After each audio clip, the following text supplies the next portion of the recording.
మధ్య పిల్లల్లో ఈ యొక్క సమస్యలతోటి కూడా డాక్టర్లని చాలా తరచుగానే తల్లిదండ్రులు కన్సల్ట్ అవుతున్నారండి. ముఖ్యంగా మనకేమవుతుందంటే, మన యొక్క సొసైటీ ఒక పద్ధతి, ఒక లైన్ గీసిండింది. మనందరం ఏం చేస్తున్నామంటే, ఆ పర్టిక్యులర్ పద్ధతిలోనే బతికితేనే మనము సక్సెస్ అవుతున్నట్టు. మనము ఆ పద్ధతిని దాటి వేరే విధంగా ఎళ్తే, మనం అన్‌సక్సెస్‌ఫుల్ పీపులు, మనము సొసైటీలో ఇమడము లాంటి లక్షణాలతోటి సొసైటీ నుంచి మనకి ఒక రకమైన కమెంట్స్ కానీ, ఒక రకమైన దాన్నేమంటారు తక్కువ భావంతో చూడడం గానీ అలాంటివి జరుగుతుంది.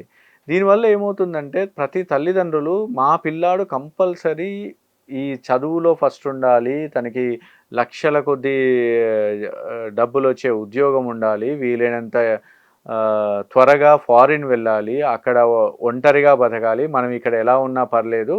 పిల్లలు మాత్రం చాలా ఉన్నత పొజిషన్‌లో ఉండాలి అనే ఒక భావనతోటి తన పిల్లల్ని పెంచుతున్నారు.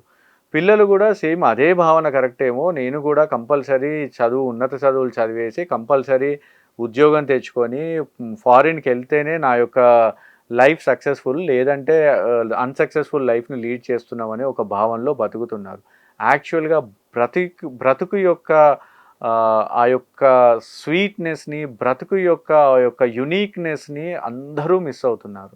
మనకి నచ్చిన పని చేసుకుంటూ, మనకు నచ్చిన విధంగా బతకడాన్ని సొసైటీ అస్సలు ఒప్పుకోదు కాబట్టి, సొసైటీ ఏదైతే కోరుకుంటుందో అదే బతుకు బతికి, మనకి మనము కాంప్రమైజ్ అయ్యి వాళ్ళని సంతృప్తి పరిచి, మనం గూడా సంతృప్తి పడదామనే ఒక భావనలో ప్రస్తుతం సమాజంలో ఆ యొక్క భావజాలం నడుస్తుంది. సో, దీనివల్ల బాగా సఫర్ అవుతున్నది పిల్లలు. బికాజ్ ఒక్క మార్క్ తక్కువొచ్చినా మన తల్లిదండ్రుల నుంచి ప్రెషరు, టీచర్స్ నుంచి ప్రెషరు, కో తోటి స్టూడెంట్స్ నుంచి ప్రెషరు, తనకి తను ప్రెషరు. ఎందుకు నాకు ఒక్క మార్క్ తక్కువొచ్చింది అని. యాక్చువల్‌గా మార్కులతో ఒక స్టేజ్ వరకే అవసరం ఉంటుంది గానీ, ఆ తర్వాత మనకెన్ని స్కిల్స్ ఉన్నవి, మనం ఎంత స్కిల్‌ఫుల్‌గా ఆ యొక్క సిట్యుయేషన్‌ని డీల్ చేయగలము అనేదే ఎక్కువగా హెల్ప్ అవుతుండింది. చదువు కన్నా వేరియస్ అదర్ వేస్ ఉన్నాయి బతకడానికి. ఆర్ట్స్ ఉన్నవి, బిజినెస్ ఉన్నవి, ఇంకా చానా వివిధ రకాలైన దారులున్నాయి అనే విషయానికి వాళ్ళలో అవగాహన వస్తే, ఈ యొక్క చదువు పట్ల ఉన్న ఒత్తిడి, నేను కంపల్సరీ వీటిలలో ఉన్నత స్థానాలకెళ్ళాలి అనే ఒత్తిడితో బతకడం అనేది చాలా మటుకు తగ్గుతుంది. ఈ యొక్క అవగాహన తల్లిదండ్రులు వాళ్ళ పిల్లల్లో కలిగించాలి. వాళ్ళు ఎన్ని రకాలుగా వాళ్ళ యొక్క లైఫ్‌ని లీడ్ చేయొచ్చు. కేవలం ఫారిన్‌కెళ్ళేసి డబ్బులు సంపాదిస్తేనే సక్సెస్‌ఫుల్ లైఫ్ అనే ఒక భావజాలం కాకుండా, ఎన్నో రకాల వృత్తులున్నవి, ఎన్నో రకాలుగా జీవితాన్ని లీడ్ చేయొచ్చు అనే ఒక ఓపెన్ మైండెడ్‌నెస్ ఉంటే చాలా మటుకు పిల్లల యొక్క ఒత్తిడి తగ్గుతుంది. అండ్ ఒకవేళ చదువులో ఉన్నప్పుడు ఒత్తిడి ఎలా తగ్గించుకోవాలంటే, most important thing our planning and discipline.